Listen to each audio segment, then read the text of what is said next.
بنگلہ دیش کے انتخابی نتائج سامنے آنے کے بعد بیگم خالدہ ضیاء کی بنگلہ دیش نیشنلسٹ پارٹی نے ان کے بیٹے اور پارٹی چیئرمین طارق رحمان کو اگلا وزیر اعظم نامزد کرنے کا فیصلہ کیا ہے۔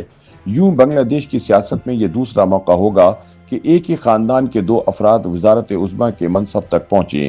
اس سے قبل شیخ مجیب الرحمان اور ان کی بیٹی شیخ حسینہ واجد بھی وزیر اعظم رہ چکے ہیں۔ انتخابی نتائج کے مطابق بنگلہ دیش نیشنلسٹ پارٹی نے 209 نشستیں جیت کر 2/3 اکثریت حاصل کر لی ہے۔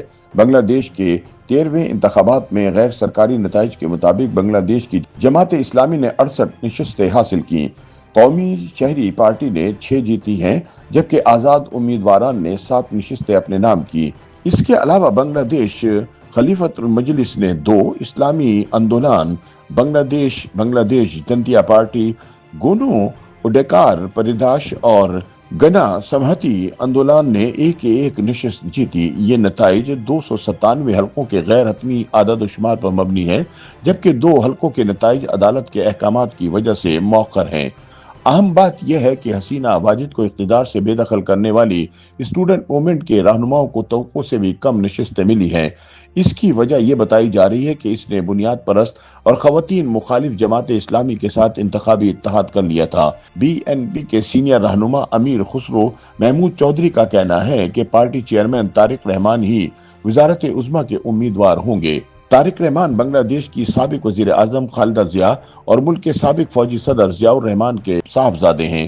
وہ 20 نومبر 1965 کو پیدا ہوئے، تاہم بعض سرکاری دستاویزات میں ان کی تاریخ پیدائش 1968 درج ہے۔ ابتدائی تعلیم انہوں نے ڈھاکہ کے BAF شاہین کالج میں حاصل کی اور بعد ازاں ڈھاکہ یونیورسٹی کے شعبہ بین الاقوامی تعلقات میں داخلہ لیا۔ اگرچہ ان کی تعلیمی تکمیل کے حوالے سے مختلف آراء پائی جاتی ہیں، حالیہ انتخابی حلف نامے میں ان کی تعلیمی قابلیت اعلیٰ ثانوی تعلیم درج کی گئی ہے۔ سیاسی طور پر وہ ایک ایسے خاندان سے تعلق رکھتے ہیں جس نے بنگلہ دیشی سیاست پر گہرا اثر ڈالا ہے۔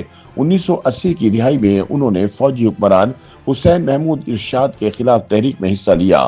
1988 میں وہ باضابطہ طور پر BNP میں شامل ہوئے اور بعد ازاں 1991 کے انتخابات کے دوران پارٹی سرگرمیوں میں نمایاں کردار ادا کیا۔ 2001 کے انتخابات میں BNP کی قیادت میں 4 جماعتی اتحاد نے 2/3 اکثریت حاصل کی، جس کے بعد طارق رحمان پارٹی کے اندر ایک بااثر رہنما کے طور پر ابھرے۔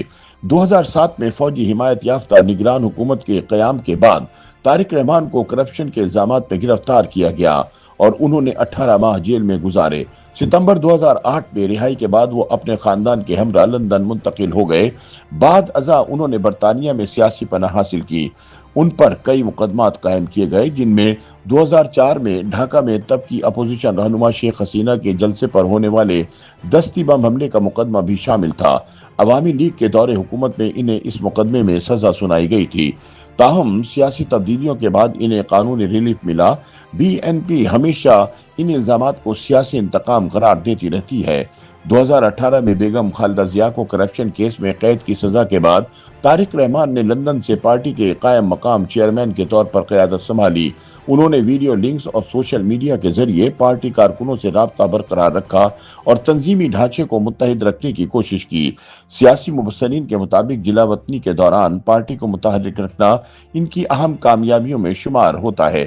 اگست 2024 میں سیاسی منظرنامے میں بڑی تبدیلیوں کے بعد جب شیخ حسینہ کی حکومت کا خاتمہ ہوا، طارق رحمان کی وطن واپسی کی راہ ہموار ہوئی۔ وہ 25 دسمبر 2025 کو ڈھاکہ واپس آئے۔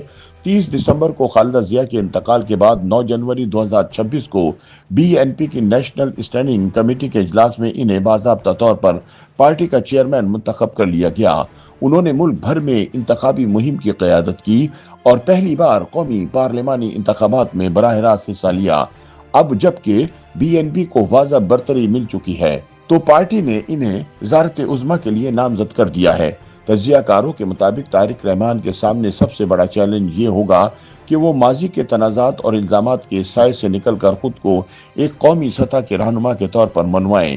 ان کی سیاسی زندگی قید، مقدمات، جلا وطنی اور خاندانی سانحات سے عبارت رہی ہے، اور اب اگر وہ وزارت عظمیٰ کا منصب سنبھالتے ہیں تو انہیں ایک منقسم سیاسی ماحول میں مفاہمت اور استحکام کی راہ ہموار کرنا ہوگی۔